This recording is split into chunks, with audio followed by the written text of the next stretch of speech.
La familia es fundamental en la recuperación de un adicto. Generalmente las familias son la clave para confrontarlo con la realidad al dejar de solapar, ponerle límites y cumplirlos. Sin embargo, es más fácil decirlo que hacerlo, porque la adicción y sus síntomas afectan a todos los integrantes de la familia. ¿Cómo ayuda a la familia en la adicción? Aquí, en Vivir con Sentido.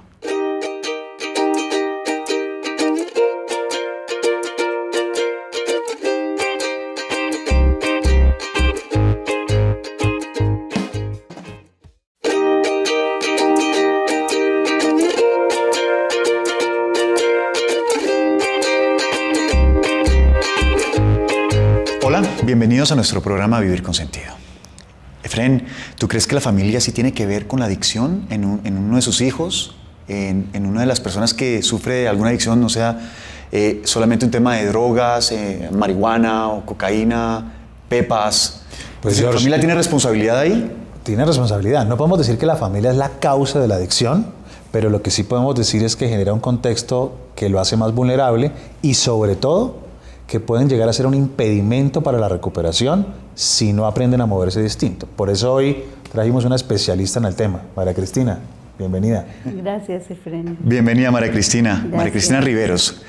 María Cristina es psicóloga, tiene una especialización en psicología clínica y psicoterapia del grupo de la UNAM, o sea, Universidad de México, ¿cierto? Universidad Nacional Autónoma de México. Muy bien. Además, eres docente de la maestría en psicología clínica en la Universidad Javeriana y trabaja en el colectivo Aquí y Ahora. Sí, como terapeuta familiar. Soy terapeuta familiar. Muy activa, María Cristina. María Cristina, ¿qué pasa en una familia cuando se enteran de que existe un adicto? Yo creo que es un momento muy difícil para cualquier familia. Es un momento muy difícil y ocurren muchas cosas en ese momento. Pueden ocurrir muchas cosas. Puede ocurrir... Aceptar una realidad de estas es verdaderamente difícil para cada uno de los miembros de una familia. Entonces yo creo que en primer momento lo que ocurre es como una especie de negación, como una especie de esto no puede estar ocurriendo. Esto no me puede estar pasando a mí. Esto no me puede estar pasando a mí. Y luego viene otra pregunta que les complica mucho y que a veces obstaculiza también como la salida y es ¿por qué me está pasando? Entonces entran, digamos, en una dinámica de culpabilización muchas veces, de es porque tú hiciste, porque tú aquello, de buscar como dentro de los orígenes de la familia, dentro de las familias de origen, como todas las causas, y lo que hace esto es como generar resistencia para abordar el tema. Para aceptarlo. Para aceptarlo, para darle la cara y decir, bueno, tenemos que hacer algo. Exacto. Es que es como un baldado de agua fría. Sí. Ahora, el asunto es que a veces aparecen, George, como señales, antes de que sea muy evidente, pueden aparecer señales, pero señales que uno invisibiliza. Sí. Porque es muy difícil pensar que un hijo de uno tenga un problema de drogas. Además, la gente lo asocia, si mi hijo tiene un problema de drogas, es porque he sido mala mamá. Sí. O es porque este hogar no ha funcionado. O algunas dicen, ¿qué van a pensar nuestros amigos? Llegan a ese punto que les preocupa más los amigos o el qué dirán. Esto no pasa en estas familias. Es un tema súper difícil. Es difícil y a mí digamos, como en relación a lo que tú dices, lo que yo he visto es que las familias generalmente se enteran casi 2 años después del inicio de consumo. Mucho tiempo, ¿no, María Cristina? Mucho tiempo, por esto que tú decías de la invisibilización. Entonces, cuando se enteran, afloran también a la vez una cantidad de conflictos que de pronto están dentro de la dinámica familiar, pero que esta situación hace como que emerjan, por ejemplo, como conflictos entre la pareja, por ejemplo, que pueden estar ahí de base, de fondo, y una situación de estas permite como que muchos de los dilemas y de los conflictos que han estado dentro de la familia y que, digamos, la situación de crisis, porque la crisis... El detonante, digamos. El detonante, lo que hace es como generar un espacio para el cambio. Entonces, esta crisis lo que hace es como generar un momento de cambio para la familia.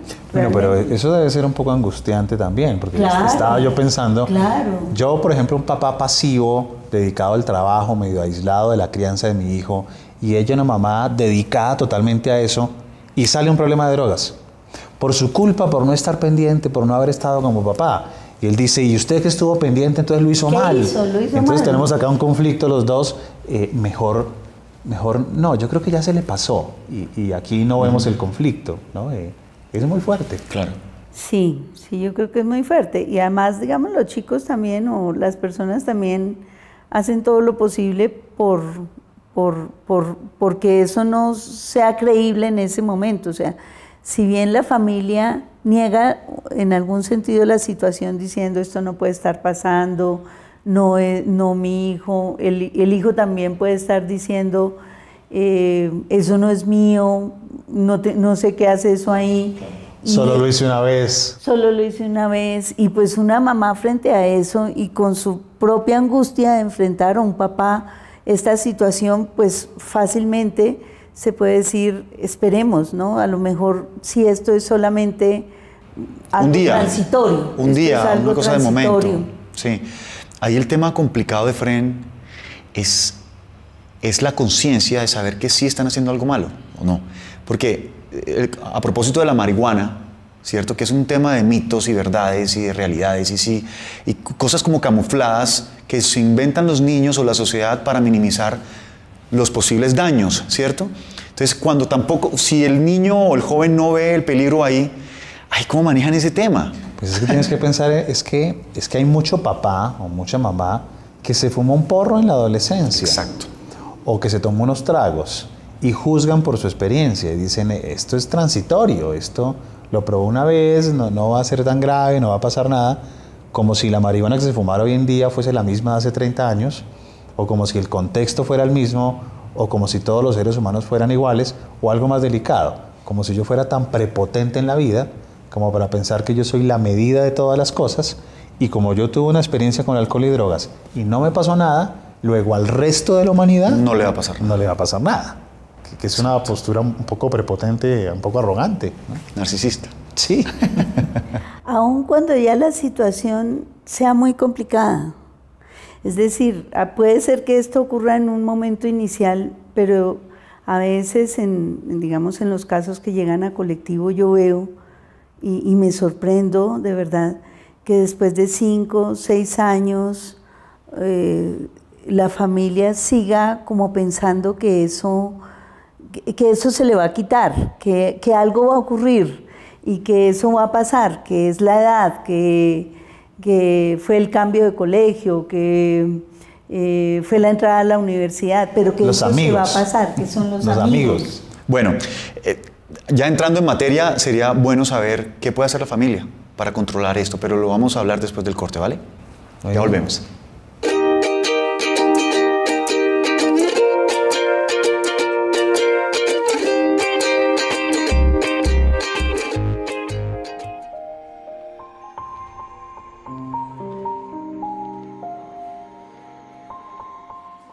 Pero para mí, drogarse no tiene mucho que ver con la libertad, ¿sabes? Yo creo que si tú necesitas fumarte un porro para disfrutar una película de cine, ya vendiste la libertad. La libertad es poder hacer o no hacer lo que yo quiera. Que los seres humanos estamos condenados a ser libres y siempre tenemos opciones. ¿Cuál podría ser la solución? Lo que yo les aconsejaría es que le encuentren el sentido de su vida, que encuentren esas razones para ser felices. Para que puedas vivir con plenitud y con libertad. En la medida en que podamos aceptarlo, recuperamos nuestro propio poder. Lo único que tienes que hacer es abrir tu corazón.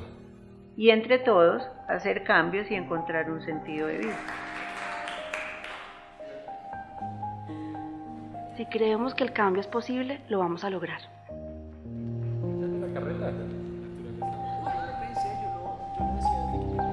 Estamos en ese sentido mejorando la sociedad. La libertad es poder decir, no vuelvo al infierno.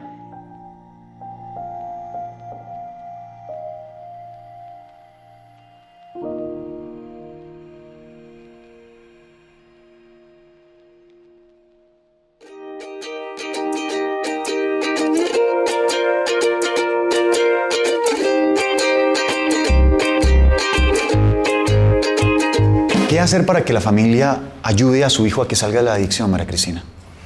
Yo creo que lo primero es como dejar de pensar que el problema está en el adicto, solamente. En quien porta el problema, en el muchacho, en la muchacha, en el esposo, en quien sea, digamos. Porque generalmente pues nuestra cultura ha llevado a que eso se piense así, ¿sí? Como que somos seres desligados, desconectados y que no nos influimos y no incidimos en los demás. Entonces, esa es como la primera dificultad que yo veo a veces que presentan las familias, y es que quieren llevar al chico para que arreglen, para que lo cambien, para que le quiten, pero no piensan en que esa dificultad, ese problema se ha construido en un contexto de relaciones y que ellos tienen que entrar a participar en un proceso y transformar su modo de relacionarse en ese mismo proceso. Entonces creo que esa es como la primera cosa, saber que tienen que entrar todos. Porque esa es una de las trampas, es decir, si bien la familia no es la causa, sí genera un contexto en donde eso se mantiene y se agrava y es posible que no se solucione. Quiere decir que uno de los elementos importantes es que la familia deje de buscar causas y se centre en las soluciones. Y las soluciones están en ellos, que eso es lo curioso. A veces creen que la solución está en él, pero no solamente está en él. Está en que ellos cambien la dinámica que tienen, el contexto que hace que eso se mantenga y que se desarrolle, y suceden cosas mágicas. Cambian, la gente deja las drogas. Dejar las drogas es posible. Lo que pasa es que es mucho más difícil si tiene que dejarlo sin ayuda de la familia, si la familia no se mueve. Y es mucho más fácil si tienen papás que están dispuestos a moverse. Exacto, y a reconocer, ¿no? María Cristina, ¿cuáles serían esas formas en que una familia se puede dar cuenta de que su hijo es adicto? ¿Cuáles son esas señales? Pues yo creo que hay como muchas señales que podrían, digamos, dentro de un contexto familiar, ser situaciones de alarma, cambios en la apariencia física, distanciamiento.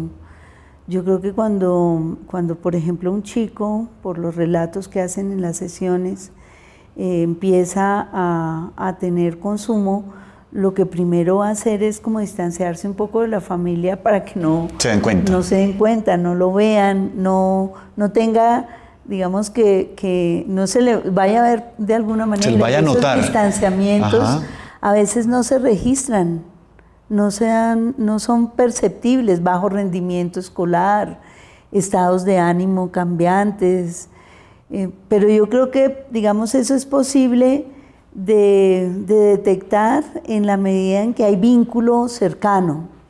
Si no hay un vínculo cercano va a ser muy difícil.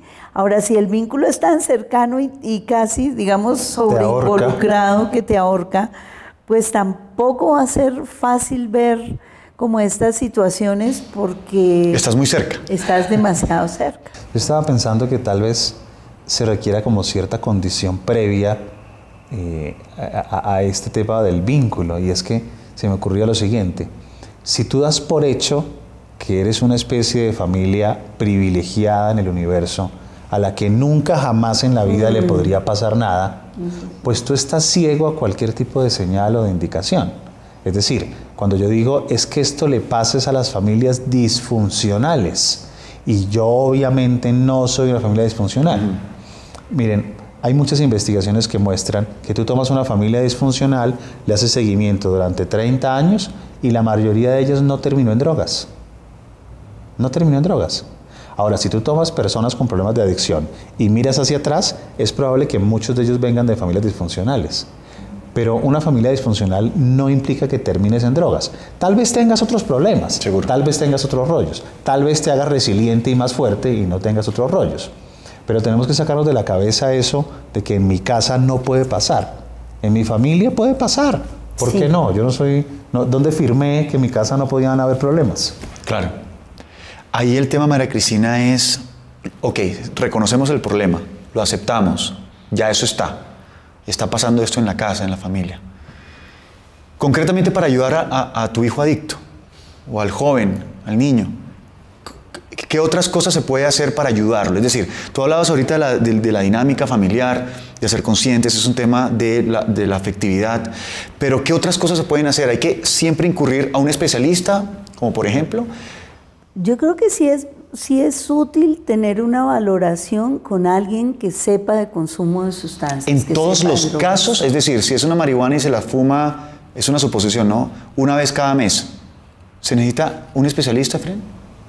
Lo que pasa es que él te dice que se la fuma cada mes, pero si yo fumara marihuana, yo no le diría a mi mamá que me la fumo todos los días. Yo le diría, no, eso es algo muy esporádico, ma, ¿cómo se le ocurre? Ahora, de pronto sí se la fuma cada mes, o de pronto cada 3 veces, pero es que no sabemos.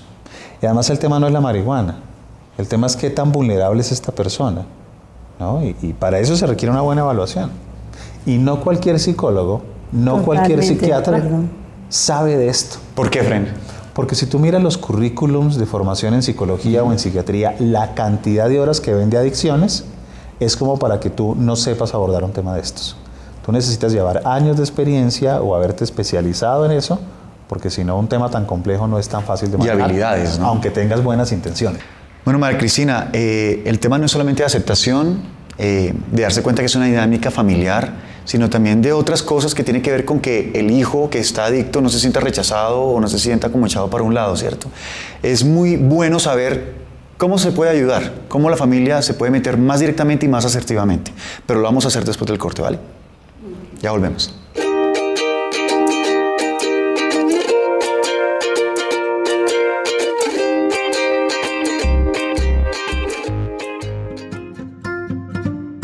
¿Qué es Te Apoyo? Te Apoyo es una iniciativa que integra digitalmente 2 décadas de trabajo con menores de edad y padres de familia. Pero, ¿qué hace Te Apoyo? Nuestros hijos nos piden un permiso como: mamá, me están invitando a la finca de Juan, todos vamos a ir, ¿me das permiso? Yo soy la única que nunca la dejan salir y muchas veces no sabes cómo responder. Ahí apretamos el estómago, fruncimos el ceño y mentalmente se nos cruzan un montón de pensamientos. Y algunas veces damos por sentado acciones que creemos son obvias y pasamos por alto algunos puntos de la comunicación que pueden ser no tan obvios. Recordemos que somos generaciones diferentes. Entonces, muchas veces sentimos amenazada nuestra autoridad ante los cuestionamientos de nuestros hijos. Y para evitar explicaciones o razones de por qué no daremos un permiso, usamos una frase muy común. Porque yo soy su papá y mientras usted viva en esta casa, hace lo que yo diga, generando en los jóvenes un sentimiento de rechazo. El problema es que sin darnos cuenta podemos deteriorar la relación con nuestros hijos y los dejamos expuestos a peligros reales como el consumo del alcohol, la sexualidad y drogas en edades tempranas. Durante estas 2 décadas hemos recogido información de los temas más sensibles en la educación de los adolescentes. Así, no daremos por sentado nada obvio, ni dejaremos al sentido común una actividad que es nuestra responsabilidad como padres. Te Apoyo te dará herramientas y el conocimiento necesario para poder tomar una decisión adecuada y dar argumentos a tus hijos del por qué sí o no les vas a dar un permiso. También te vamos a retar para que por medio de tareas logres explorar la vida de tus hijos, darles apoyo y sentido. Que miremos juntos áreas que no se veían antes, ya que por el trabajo y la falta de tiempo, a veces olvidamos revisar. Así, estaremos más en contacto con ellos y fortaleceremos su entorno. Por último, si tienes dudas sobre su sexualidad, cómo poner límites, bullying u otros tantos riesgos a los que están expuestos, podrás consultar directamente a uno de los principales expertos para que te den una respuesta. Y así, seremos padres más seguros y tendremos hijos más felices.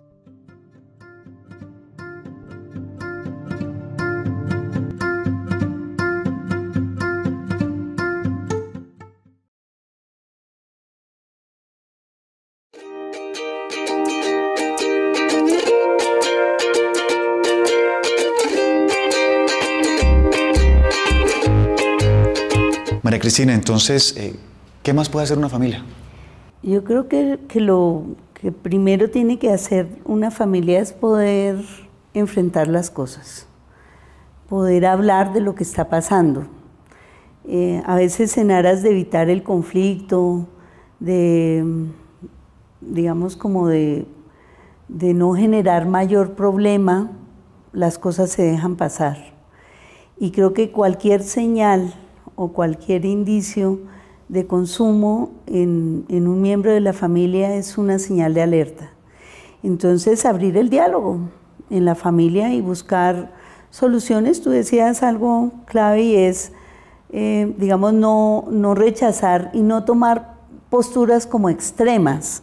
Me parece que eso a veces ayuda poco, en el sentido de que la respuesta puede a veces ser tan fuerte, ¿sí?, frente a lo que está pasando, que eso mismo fuerte rebota y hace que después se queden quietos. Entonces es preferible, pues, como poder abrir el diálogo, entender, como decía Efren, que en cualquier familia puede ocurrir esto, que no estamos exentos de que esto ocurra en ningún núcleo familiar, y que la solución está en la medida en que podamos hablar, buscar de verdad la ayuda de un especialista que oriente y guíe la acción, que pueda diferenciar, digamos, en el momento del proceso en que está la persona en consumo, ¿sí?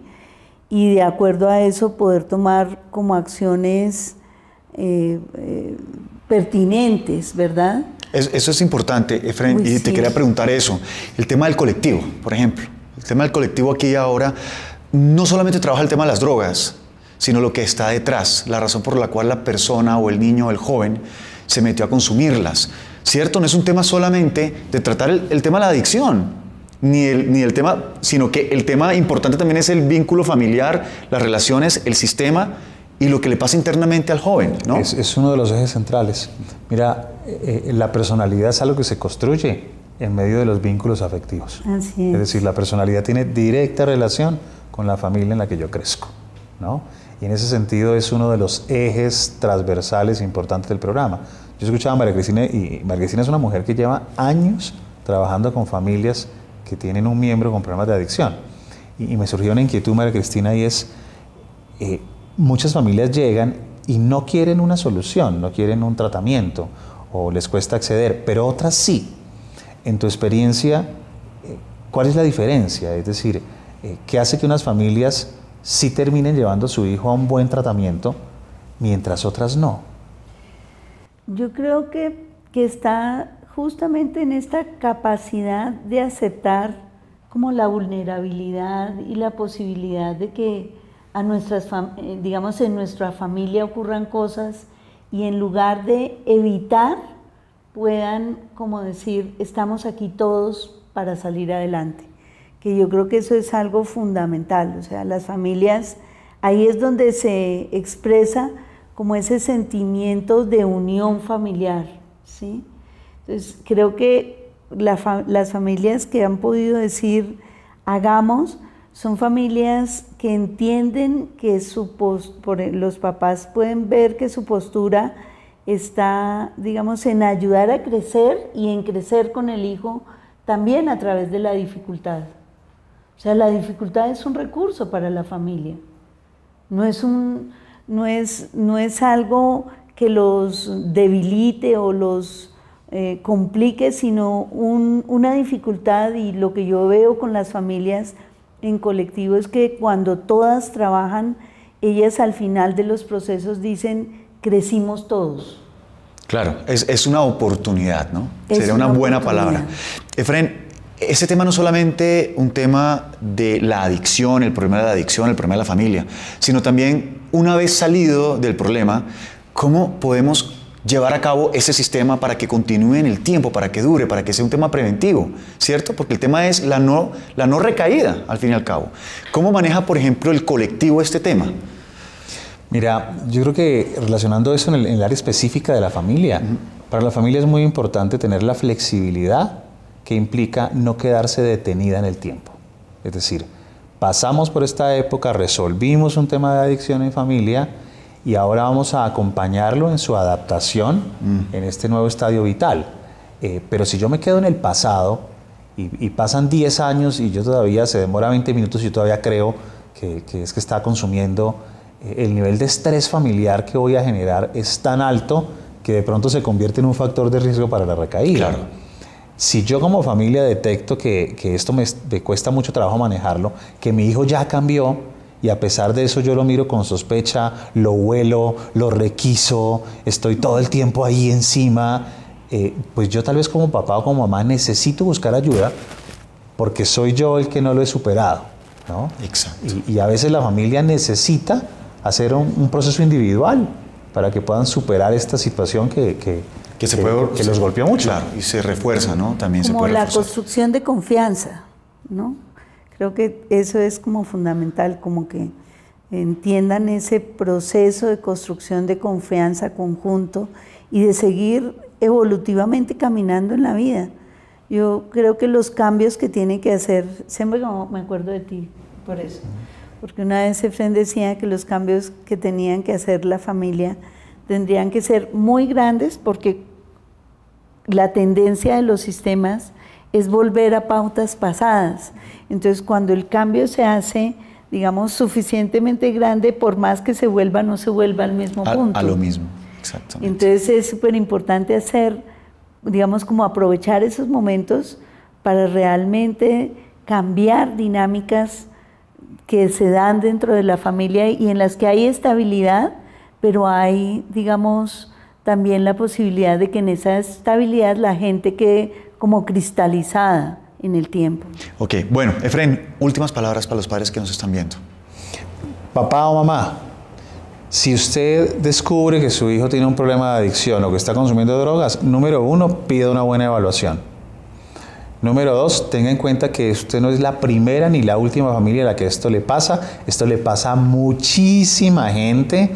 No necesariamente va a ser el fin del mundo. Si usted se asesora bien, seguramente van a poder resolver esto. Y es más, van a estar en un nivel de funcionamiento con mayor autoconocimiento, con mejores vínculos, con mayor cercanía. Entonces, no sienta que necesariamente esto va a ser el fin del planeta. Si usted no hace nada, muy seguramente va a vivir una de las peores pesadillas que existen. Así es. Bueno, María Cristina, muchas gracias por habernos acompañado en nuestro programa. Gracias. Y a ustedes, muchas gracias.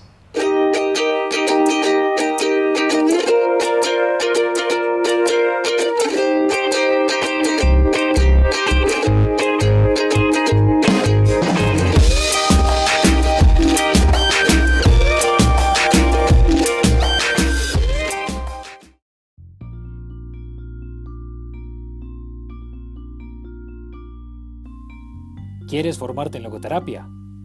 Estudia con nosotros. Te invitamos a conocer nuestros programas de formación presencial.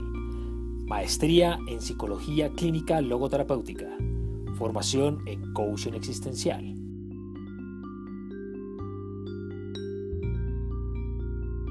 O accede a los programas de formación online. Ingresa a nuestra aula virtual www.saps-col.org/aula virtual. También podrás acceder a nuestros talleres de formación para potencializar el sentido de tu vida. Ingresa a www.saps-col.org e inscríbete a todos nuestros programas de capacitación. SAPS, Sociedad para el Avance de la Psicoterapia Centrada en el Sentido.